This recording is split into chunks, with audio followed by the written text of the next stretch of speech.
मधु boutique JM में आपका बहुत बहुत स्वागत है।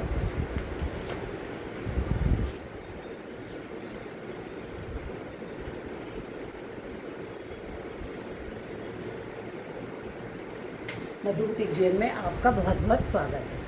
देखो, जैसे मैं आपको बताती हूँ कि लोग आपको बताते हैं कि ऐसे लूजिंग देना चाहिए, वैसे लूजिंग देना चाहिए, तो 3 इंच की लूजिंग देनी कंपलसरी, बिल्कुल कंपलसरी नहीं है। देखो, जो हाई नेक का ब्लाउज बनाते हैं, अगर आपके सोल्जर्स, ये देखो यहाँ से एक फील होता है कि यहाँ पे हमारी हड्डी आ रही है, तो यहाँ तक मैंने लिया, मेरा आया 15.5, ठीक है।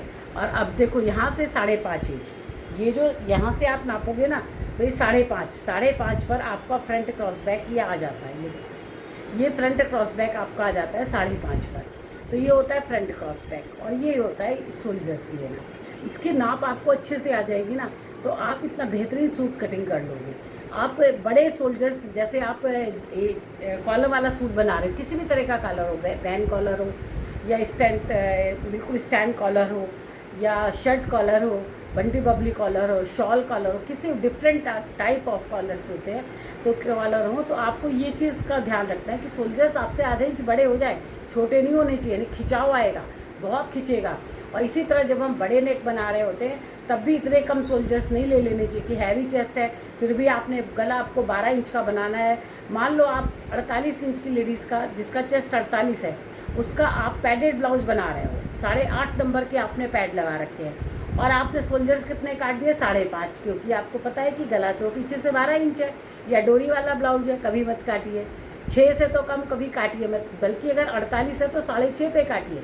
भले आप गले की चौड़ाई ज़्यादा कर दीजिए, जैसे नॉर्मल में 3, पौने 3, 2.5, पौने 3 और 3 रखते हैं, तो जो बड़े गले का ब्लाउज बन रहा होता उसमें आप 3.5 रख दीजिए। ये 3.5 रखेंगे, 3.5 आधा इंच सिलने में जाएगा। इतना जब चौड़ा कंधा है 18-19 इंच का, जिसका 48 चेस्ट है, उसका ये चीज़ भी बहुत बड़ा होगा, तो उसमें आपको बिल्कुल सेट होके आएगा। तो कहने की बात है, जब हम ये इस काम में कंटिन्यू करते हैं ना, हम इस काम को, तो उसमें क्या हो जाता है, हमें मास्टरी हासिल हो जाती है कि कैसे हम बनाएं तो ऑल्टर भी नहीं आए और परफेक्ट फिटिंग आए। अब आप देखो, जिसकी भी मैंने वीडियो देखी, मैं पता नहीं है, मैं नाम नहीं ले सकते। अब आप देखो, ये बिल्कुल देखो, ये देखो, यहाँ कहीं से भी उंगली डालोगे ना, उंगली डलेगी।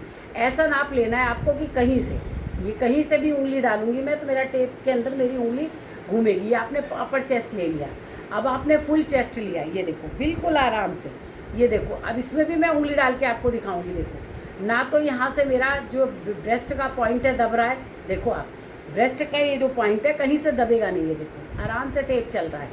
एक तो आप नाप ऐसे लेना सीखो, फिर आपने कमर की नाप कैसे ली, आपने ऐसे लिया, बिल्कुल देखो हल्का सा, इसमें भी देखो उंगली जा रही है ना। इस वाली नाप में मैं यहाँ पे 2 इंच की लूजिंग दूंगी, ऊपर की अभी बताऊंगी आपकी। अब हिप देखो, यहाँ पे मेरे हिप है, यहाँ जहाँ पे उभरा हुआ भाग है हिप का, वहाँ पे हमने टेप रखा, और जहाँ पे टमी होती है, इसको ऐसे नहीं रखना है आपको, जहाँ से ये टमी होती है ना, टमी, यहाँ पे आपको रखना है, यहाँ पे आपको रखना है, यहाँ पे टेप आपको रखना है। यहाँ पे जब आप टेप रख के ऐसे रखोगे तो देखो बिल्कुल सही नाप आएगी आपकी। पीछे से हिप और आगे से टमी पे टेप को रखना होगा आपको।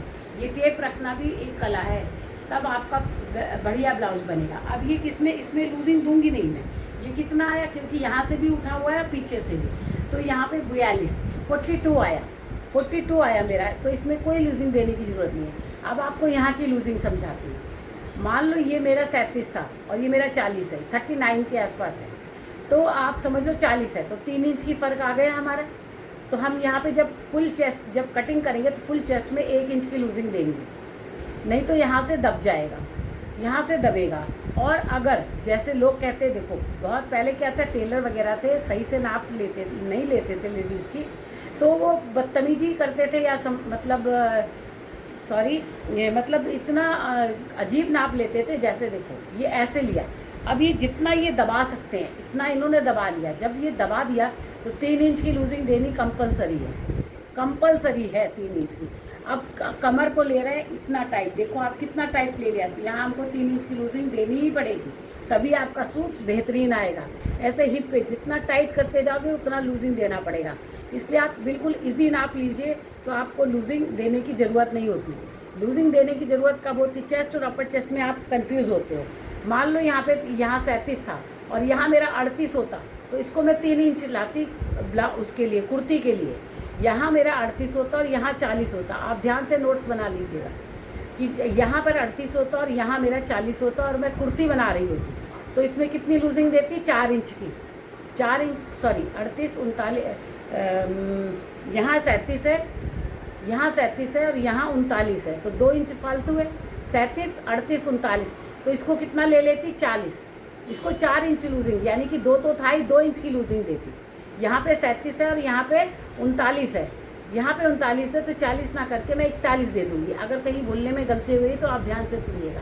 यहाँ 37 है और यहाँ मेरा 39 है, तो मैं कितना कर लूँगी? 41, 2 इंच की लूजिंग दे दूँगी फुल चेस्ट में।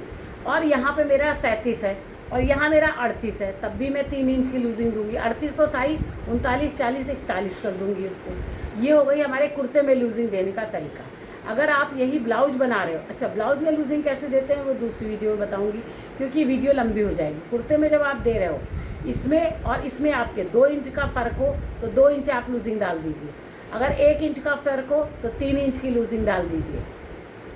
और ये दोनों बराबर हों, या कई बार देखा होगा आपने, ये और चेस्ट और अपर चेस्ट बराबर होते हैं, उसमें भी आपको 3 इंच की लूजिंग अपर चेस्ट में देनी होगी। उस वाली नाप में जब ऊपर और यहाँ पे दोनों एक सी नाप हो, तब आपको अपर चेस्ट में 3 इंच की लूजिंग देनी होगी। और अभी जो मैं बता रही थी कि 2 इंच की लूजिंग, अगर इसमें और इसमें 2 इंच का फ़र्क हो और 1 इंच का फ़र्क हो, तो आपको फुल चेस्ट में लूजिंग देनी है, अपर चेस्ट में नहीं देनी। अपर चेस्ट जितना है उसको रहने दीजिए, आप यहाँ वाली से कटिंग करिएगा, आपका सूट बेहतरीन बनेगा। चलिए आज कमेंट से बताइएगा मेरा सूट कैसा लग रहा है, क्योंकि आज मेरा फास्ट है, मैंने नया सूट पहना है, तो मेरा सूट आपको कैसा लग रहा है, मैं आपको कैसे लग रही है, ज़रूर बताइएगा। ठीक है, थैंक यू।